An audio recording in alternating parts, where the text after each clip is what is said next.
तीच ताकद आज फक्त बाबांचं त्यावेळचं जे राहणीमान आहे, दिनचर्या आहे, ब्रह्माबाबांचा आपण प्रॅक्टिकली जरी बघितलं असेल तर बाबांच्या कहाणीनुसार त्यांची दिनचर्या काय असेल, सकाळपासून रात्रीपर्यंत त्यांची दिनचर्या काय असेल, इतरांच्या प्रति भावभावना कशा होत्या, त्यांचं जे आपसी हे जे होतं, म्हणजे दादींना बहिणींच्या हातामध्ये त्यांनी जो यज्ञ दिला, त्यांनी किंवा धन दिलं, त्यांनी संकल्पना पीछे मुड़कर बिल्कुल नहीं, हमारी बुद्धि बार बार पीछे चली जाते, संस्कार धोका देतात, व्यक्ती धोका देते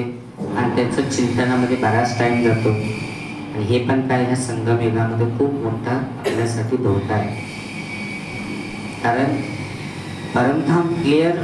बाबांनी म्हणजे काही दिवसाच्या तपस्येनंतर गुलजारदानीने ज्यावेळेला सूक्ष्म मतांचा पाठ ब्रह्मा बाबांच्या समोर जेव्हा बोलला त्यावेळी बाबांच्या तपस्येमध्ये चेंज झाला,